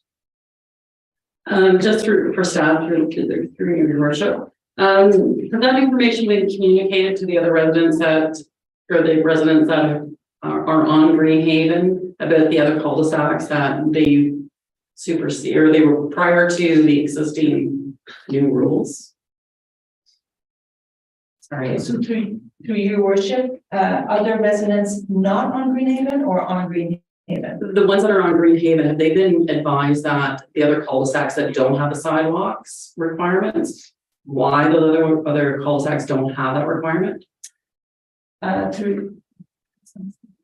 Through you, your worship, I cannot say that they have been advised, but there's been 3 reports to council stating that that specific issue. So no, we have not given the report to each resident on Greenhaven Court. Yes. I think that's part of the reason that there's confusion is that hasn't been communicated to them directly. Like I know the reports are there. The other question that I was going to ask or comment, I guess I was going to make, and I've forgotten what it was, so I'll have to come back to it. That's okay. If it's a comment, we need a motion. Oh, sorry.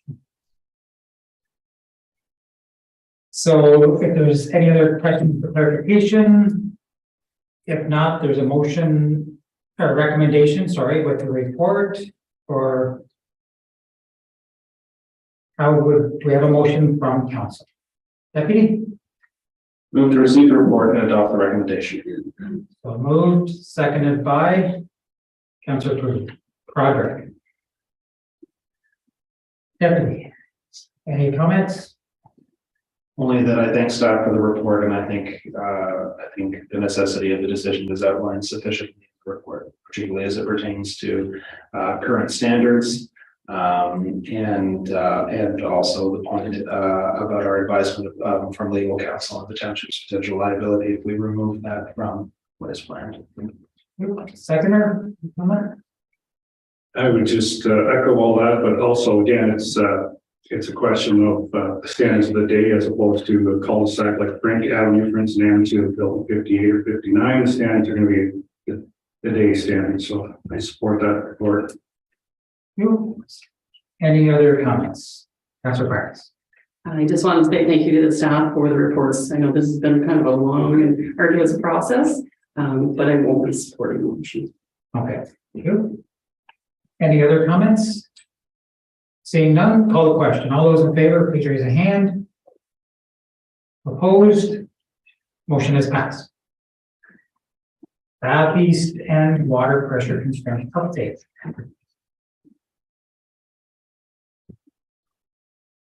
Because these are a little unique, I am asking prior to that. That's why some I do and some I don't, but if they're a little unique and then I had a lot of items going forward, I just want to make sure everyone is clear. So are there any questions for clarification before we entertain a motion? Seeing none. The report before us with the recommendation, how does council want to proceed? Do we have a motion? Councilor Booker. To receive the recommendation as stated. Okay. So moved. Do we have a seconder? Deputy Mayor, mover, any comment? No, this is just stating that it's an update on what's been going on. I think it's good that the new members of council get to see this amongst the many other things that they've gotten to learn tonight, which is awesome. But yeah, no, it's just information. It's good. Seconder, any comments? Much like the issue before it, it's obviously been an issue of some dispute and some controversy in Councilor Parks' inspection. I know she's known a lot, but I appreciate the report from staff. I also appreciate the humility in the report about acknowledging the fact that communication about going off the high pressure main in the first instance could have been better, and I feel that staff have done all in their power to try and address this issue. Subsequent to that, myself, the mayor, Councilor Parks, attended a public information session in Bath. So I really feel staff have done what they can to try and address this issue for the residents concerned. Any other? Councilor Spraque. I can just echo that. Reading on page 328, the staff acknowledged a bit of an oversight. And I think that's a good policy to acknowledge when maybe things could have been done better. And I think residents want to see that, when you make a mess up, own up to it and then move ahead. Any other comments from council? Seeing none, I'll call the question. All those in favor, please raise a hand. Opposed? Motion is carried. Appointment to the Committee of Adjustment. So, motion for continue on for another year. Do we have a mover? Councilor Willis? Motion to receive and adopt the recommendation. So moved, seconded by Councilor Ennis. Any comments from the mover? Seconder? Anyone else? Saying yes. Okay. I just will say for the record, I want to state up front that when it does come back to council, that I hope we do move to a more mixed committee of adjustment and that it isn't simply just members of council. I understand why we have to do that now at this juncture, but I do hope from the onset that changes. Thank you. Any other comments? Councilor Parks. Excuse me, I'm just like over the deputy's comments. Any other comments? I'll simply say I look forward to the report. So with that, I'll call the question. All those in favor, please raise a hand. Motion has passed. Bath Fire Hall Station roof replacement.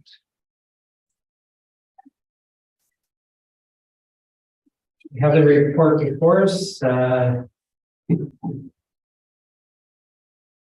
were fairly well. Councilor Parks. Yes, motion please. The motion to receive the report and adopt the recommendation. Seconder, Councilor Booker. Any comments from the mover?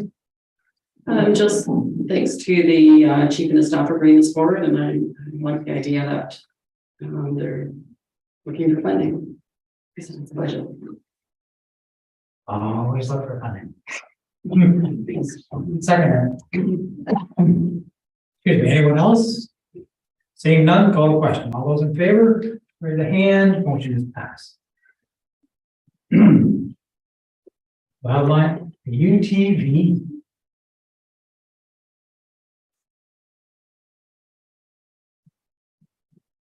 So we have the report with the recommendation. If there's no questions for clarification, we have a motion. Councilor Pratt. I would recommend that we accept the report and accept all the recommendations. So moved, seconded by Councilor Ennis. Any comments from the mover? No, just that, getting around our community, we're running into a lot of brush fire, et cetera, and there are lots of areas that are not reachable by anything but foot. So it's a good idea and good for the residents. Seconder? Just good the deputy for speaking and being successful in getting the extra funding from the fire subs. Any other comments? I do just want to thank the chief and his staff for pursuing the funding. It is a great asset to the community, especially with the extra tracks on it, so that it's more viable in a lot of areas and different different terrain and different weather conditions. And I love the fact that it's basically covered by funding. So that's great. Thank you. With that, we'll call the question. All those in favor, please raise a hand. Motion is passed.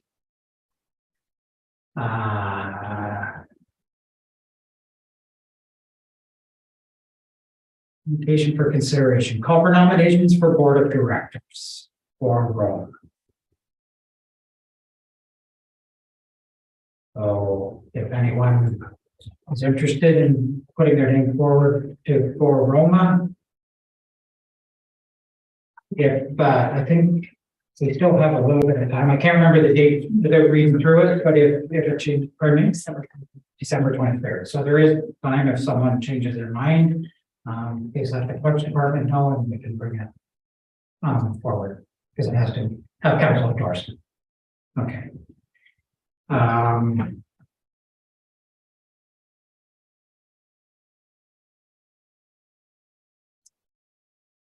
Could we just have a motion to receive that item then? Councillor Broderick. I'll move that council receive the item for information purposes. Thank you. Seconded by Councillor Budrich. All those in favor, please raise a hand. Motion is carried. MAD request for advertisement. This has been a long-standing ad method of supporting them for council in the past. Adams, council wish to proceed. Do we have a motion? Councillor Parks. Motion to receive the request and to do the same as before without this is part out. Okay. So moved. Seconded by Councillor Budrich. Mover, any comments? Seconder? Anyone else? I fully support this. Anyone that any way that we can keep only alert drivers on the road is the benefit for everyone. Thank you. With that, I'll call the question. All those in favor, please receive. So motion is passed. Direct motion for motion or direct motion? We have a motion for direct motion or direct motion for notice of motion. Okay. Deputy Mayor. I have a direct motion, Your Worship, the letter 10. Okay, for a direct motion, it takes 2/3 majority of council. So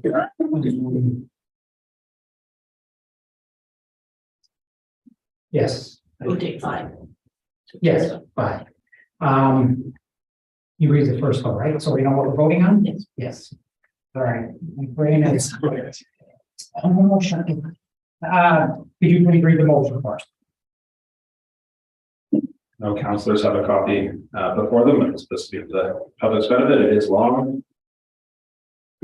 So whereas Bill 23 proposes to shift the cost of growth onto existing property taxpayers, impacting the municipality's ability to finance planned capital works, particularly those that are growth related. And whereas the passage of this legislation will undermine council's ability to reduce the already disproportionate burden on our residential tax base. And whereas the increased cost burden on property taxpayers will be greatly felt in Loyalist, where residential growth is expected to climb at a quickened pace over an extended horizon.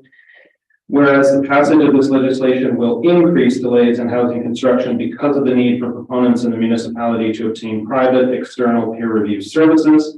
These requirements carry the potential to strain constructive relationships between the municipality and developers, where Loyalist currently enjoys an effective process.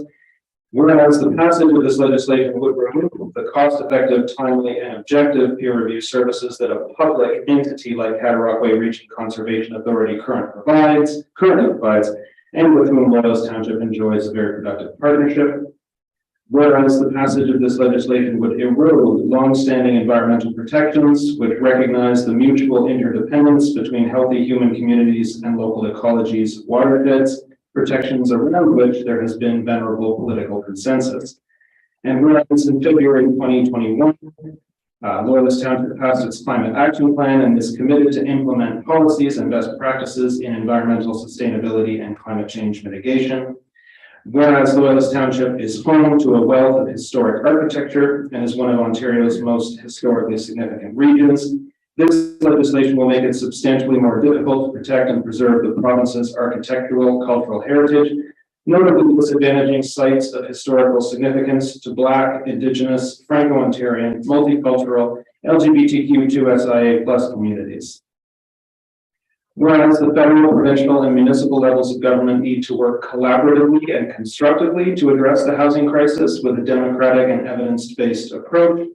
And whereas this legislation was tabled during a municipal election, thereby preventing municipal councils from being able to meaningfully consult on such significant changes, be it resolved that Loyalist Township Council requests that the government of the province of Ontario repeal Bill 23 until such time as a fulsome consultation can take place in good faith with Ontario's municipalities and other relevant stakeholders, and that a copy of this resolution be forwarded to the Honourable Doug Ford, Premier of Ontario, the Honourable Steve Clark, Minister of Municipal Affairs and Housing, Mr. Rick Brzee, MPP, Hastings, Lennox and Addington, the Honourable Parm Gill, Minister of Red Tape Reduction, Mike Schreiner, Leader of the Ontario Green Party, MPP for Guelph, John Fraser, Interim Leader of the Ontario Liberal Party and MPP Ottawa South, Peter Tabens, Interim Leader of the NDP and MPP Toronto Danforth, the County of Lennox and Addington, Township of Stone Mills, Township of Addington Highlands, Town of Greater Napanee, Association of Municipalities of Ontario,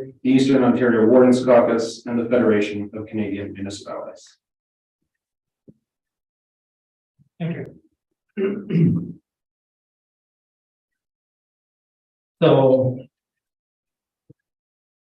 just to be clear, with this being the first time this has come up since the election, now that we know what the motion is and we've all got it before us, there's, as was mentioned, 2/3 vote of council will move it forward tonight, because it would be a timely matter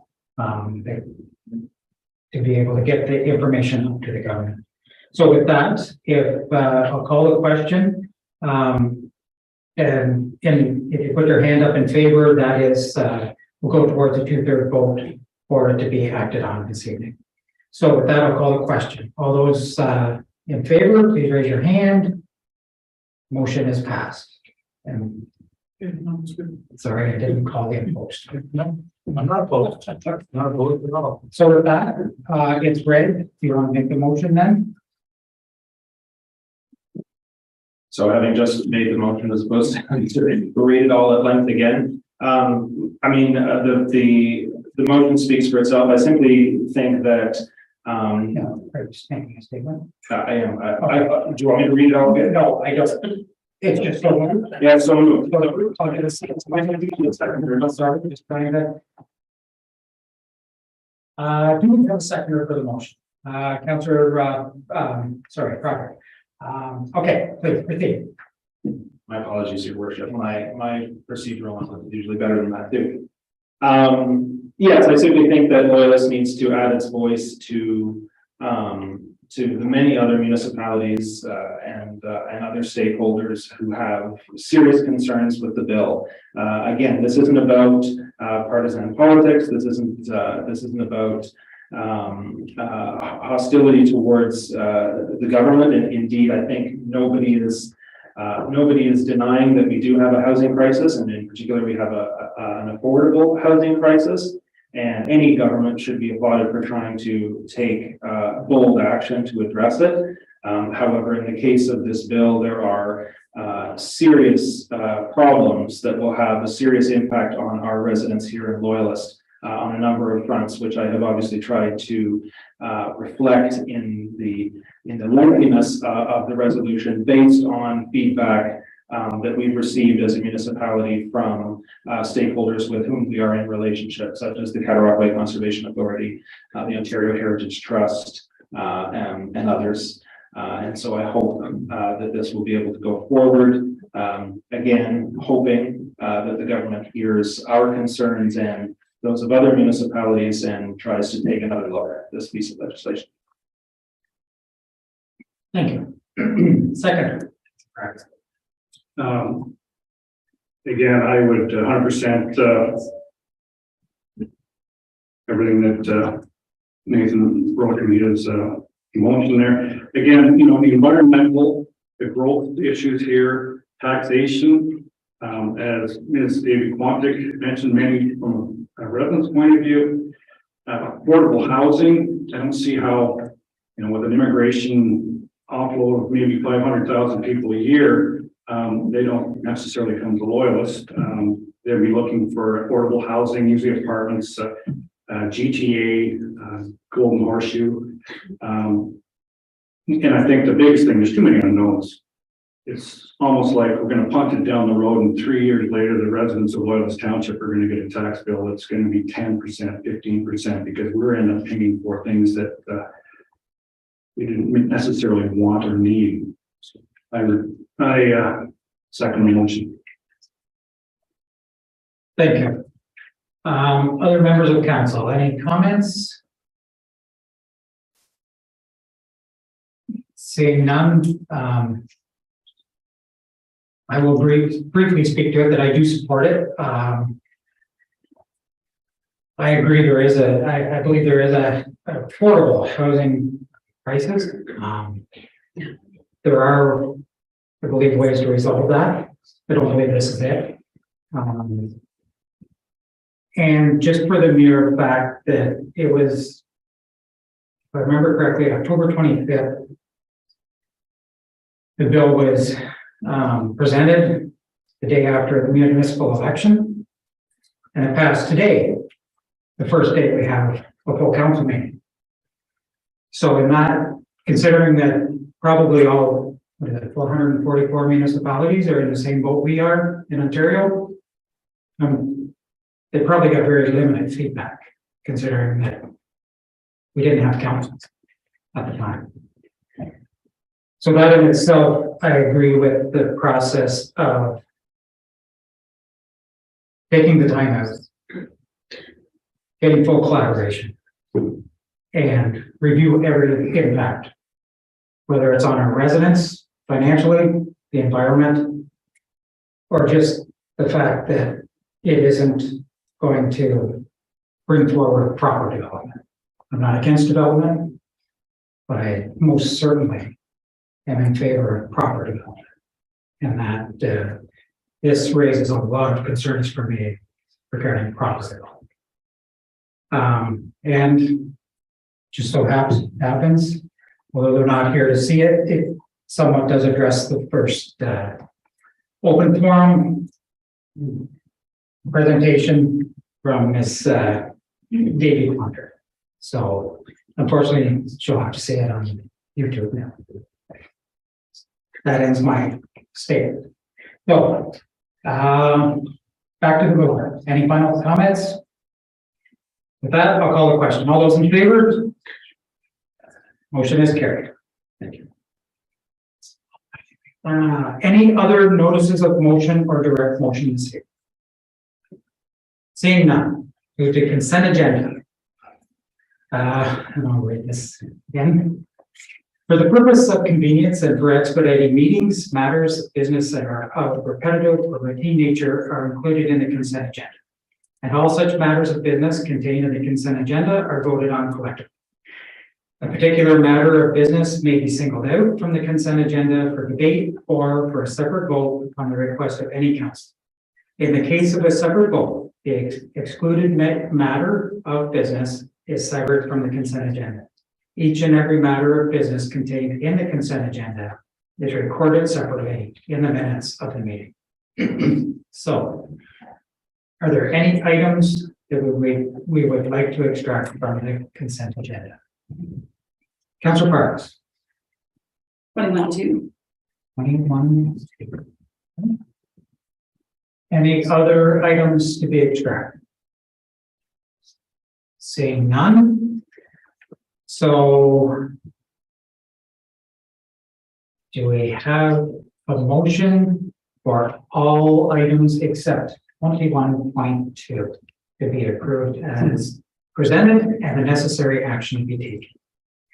Councilor Boudreau, so moved. Seconded. Councilor Park. Any comments from anyone? Call the question. All those in favor, please raise a hand. Motion is passed. So 21.2. I'm just gonna. There we go. Okay. Thank you, Your Worship. I just wanted to comment and acknowledge that the staff have achieved 100% rating in both the domestic water systems. So, very good job. And because that was so complimentary, could we have a motion now?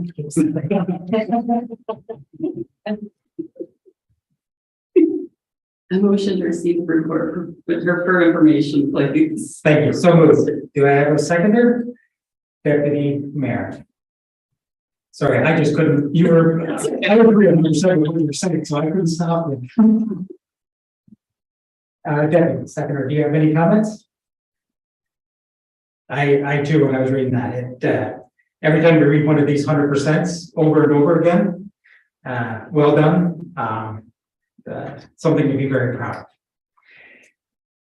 So with that, I'll call, yes. Again, I had that on my notes just to echo that, you know, we don't celebrate the good things that go on often. We only hear about the things that are maybe lesser than what people expect, but hats off to the staff. I think that's obviously, if you're following the news and seeing what's happening in the city of Houston right now, well, drinking water is your biggest asset, as any community can't really survive without it.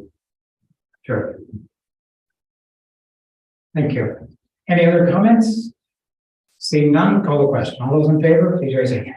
Motion is passed. So that's extracted. Updates from members appointed to county council committees or health boards. Are there any updates? Seeing none, our inaugural meeting is coming up 14th next week. Yes, 14th for county council. Just for information. Members privilege. Councilor Parks. Just wanted to pass on our condolences to the family of Bart Foley immediately. They were both longtime volunteer firefighters in the village of Bath, and they recently both passed away. And there was a card of condolence that was forwarded to the family on behalf of council. Thank you. It's prepared and signed. Any other items from Councilor? Just a couple of thank yous. I went to the Remembrance Day ceremony at Milton, the first time I've ever been there. I was very impressed, and thanks to all that involved in that. And got a chance to actually get near a pony there at the light up the nights. And again, another community event that had a lot of young people at it. I'm talking really young people, and I think that's the type of activity that brings people to our township. So thanks to all involved with that. Thank you. Anyone else have any items? Yes, there's been a lot of events since the last council last had Remembrance Day ceremonies, trunk or treat, light up the season. Seems to be on to something else. Anyway, and all of them very well done. Kudos to staff who were involved as well, and the partners that allow us to partner with them to be able to succeed for the municipality, and the supporters as well. But light up the. I said night, I might be wrong. Pardon me? I said night. Yes, season. Yes, it was very well attended, and I believe the Remembrance Day ceremony that you mentioned at Wilton, there was, I think there were over 70 recently this year, if I remember correctly. Probably about 250, attendance. So very well. Any other items? I have one, but I have to find my email first. Sorry. It came from.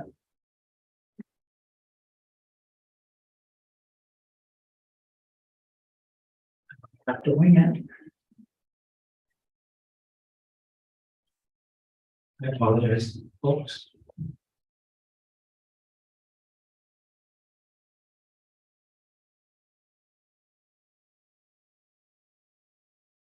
It's on the same one and it's not it.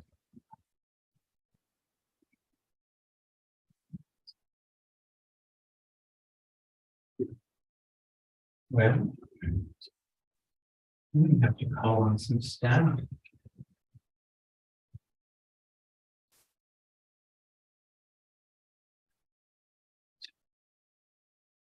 I know it came from our CIO.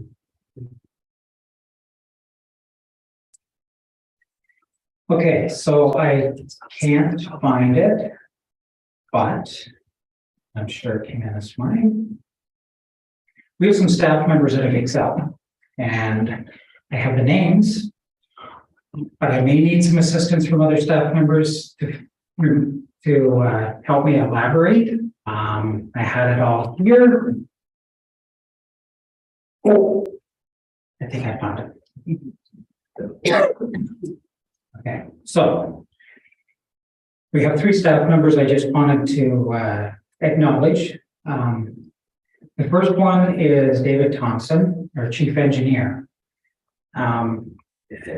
David has been a member of the NEA, so the Municipal Engineers Association, whatever that stands for.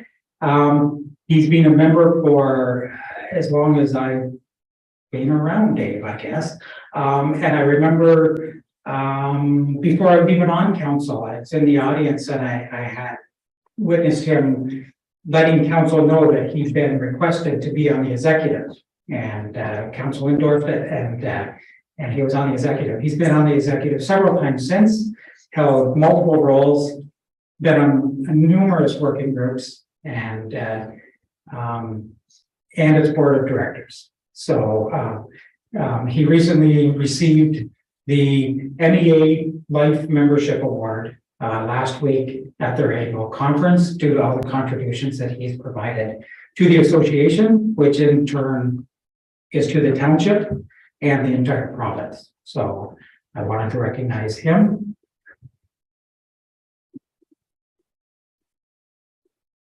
And Director MJ Merritt, Director of Economic Growth, Development and Development Services. This is one person that has a wide variety of knowledge, and she has been invited to participate on the new advisory steering committee for the board of directors of the Ontario Waterworks Association. Now, if you get past the whole title and the whole name, it assists the board in developing and maintaining a close liaison with all levels of government on key legislative, regulatory, and policy issues related to the availability, safety, and sustainability of drinking water in Ontario. So those 100% that we got tonight, it's positions like this and steering committees like this that help all communities be able to have safe drinking water, and not only in our township or in our province, but when you're working with the federal boards, it's countrywide as well. So that's bettering the safety and the health of all residents. So well done. Thank you. And the final one, and I don't have that email, I'm not going to look for it, I'm going to wing this one. Kyle Labatt, our road supervisor, has recently been elected second vice president of the District 8 AORs, Association of Ontario Road Supervisors, the District 8 Association. So that's all the road supervisors can be members. And District 8 is from the other side of Belleville to the other side of Belleville or Brockville. It covers a large area. It has a lot of membership. I actually still have maintained my membership from years ago in another life. But it's a good association. It's great mentorship for road superintendents and road supervisors, and it also, they have working groups as well, and Kyle's probably going to be on some now, where they are able to voice concerns and raise issues for the betterment of all of the road systems. District 8 is our area, but it feeds into a provincial association. So when they come up with recommendations, goes provincially as well, and they work with other levels of government as well to put them in place. So I just wanted to recognize Kyle as well. Great achievements by 3 staff members, all since we had our, all in the last month, I believe. So just very recently. So just want to give kudos to the staff, and also, as was mentioned earlier, it's nice that we show the amount of talent that we have here within the township. Thank you.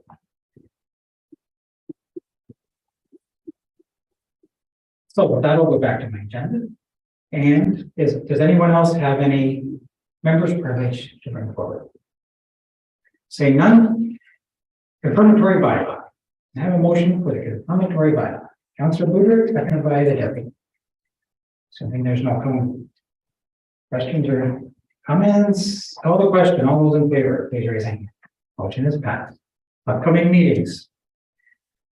December 5th at 6 for committee of the whole, the 12th for committee of adjustment, and on the 12th for the regular council meeting at 7. Motion to adjourn. Councillor Porter, Councillor Russ, Councillor Parks. Almost minutes. I apologize. All those in favor, please raise your hand. Motion is passed.